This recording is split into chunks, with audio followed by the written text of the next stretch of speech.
rated M for mature.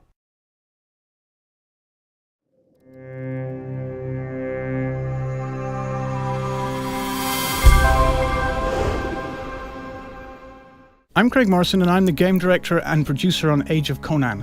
What you're going to see today is a quick tour of the new gameplay area that's opening up in Update 105, and that is Turantia Commons.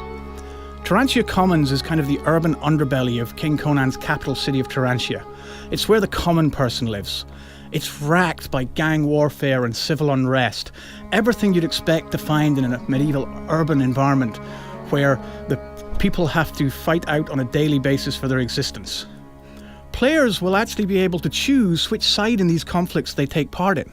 What you see here is a riot that's beginning to form. There is civil unrest in this area, and players will be able to make a dynamic choice in the zone whether they take the side of the rioters or the city guards. There are a series of quests that players can take part in that allow them to choose this side. They can even go as far as knocking on doors to rustle up more people to join the riots, or they can join the guards in trying to quell the riots.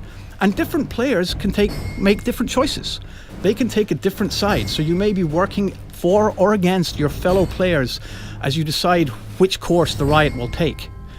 The results of this means that the experience is different every time. Whenever you set foot in Turantia Commons, there may be a different outcome to this riot. Gameplay-wise, these riots also spawn different events based on how they're going.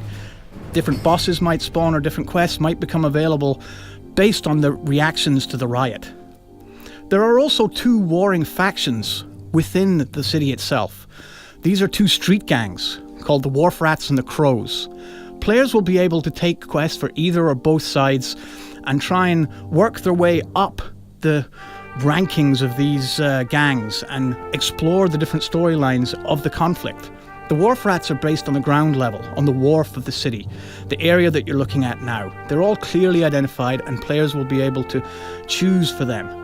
If they go with the Crows, they're actually going to see a different gameplay element in that a lot of the gameplay in Turantia Commons is actually based on the rooftops. When you design an urban area in an MMO, a lot of the real estate doesn't get used because it's usually at the street level and the buildings are up above the player and inaccessible. What we wanted to do with Turantia Commons is make the rooftops part of the gameplay experience. So many of the quests will take you up onto this majestic view above Turantia Commons where you can take part in quests, either for or against the Crows, whether you're working for or against the rats themselves. So players will be able to explore the rooftops and enjoy these views and be able to play out some very dynamic gameplay in these environments. I think the team have done a really great job in adding a different element to the game with the rooftops. Turantia Commons doesn't end there either. Once you go out past the city walls, you actually end up into effectively what are called, an outskirts of the city. But they're not the kind of suburbia that you might see in a modern city. They're a very dark and foreboding place where there's more factions and more quests for the players to take part in. What you're seeing now is actually a leper colony. Here a plague has inflicted the people, and it's very different gameplay here. There are plague markings on the door, and the people are all obviously affected by some kind of malaise.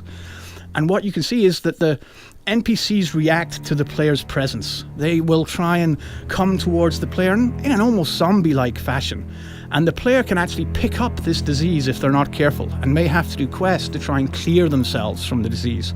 And as you can see here, the locals will be all too willing to try and follow you and make sure that you get this disease. So it's a place you have to very carefully tread in. Turantia Commons expands far beyond that as well, and next we move towards the other end of the playfield, where you have a large graveyard.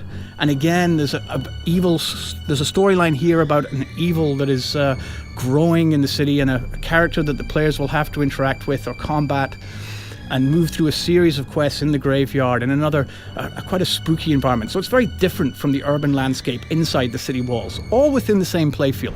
The team have made a lot of effort to try and make the experience in Turantia Common very varied, with a lot of different type of dynamic quests for the players to take part in.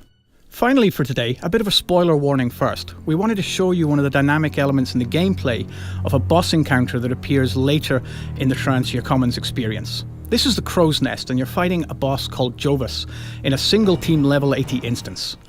Now, Jovis is an assassin, and here you can see him taking the fight to the players, and he's fighting much like a normal NPC would.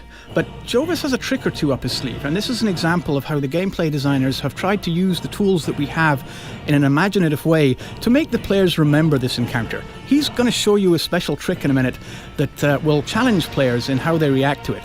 He runs to the fire and uses a strange dust in the fire that makes these gas clouds appear and envelop the room. Now, what the players must do is grab fireside fans and try and waft the smoke out of the area so that they can continue. You see there, someone actually failed to do it so well and got killed by the poison. So other members of the team have to quickly react, grab the fireside fans and try and get rid of the gas. It keeps the players on their toes and makes the encounter a little bit more memorable than just dealing with the boss. Using the environment like this, we're able to make the gameplay experience that little bit more exciting and varied. So players have to come up with the right tactics of how they're going to get rid of this gas and still handle the boss at the same time. I think the players will have a lot of fun trying to figure this one out and see what the best tactics there are and how they handle this boss. So there you have some insight into what makes Tarantia Commons fun and exciting for the players. I hope you'll all get to experience it when you come and check out the new game update for Age of Conan. Thank you for watching.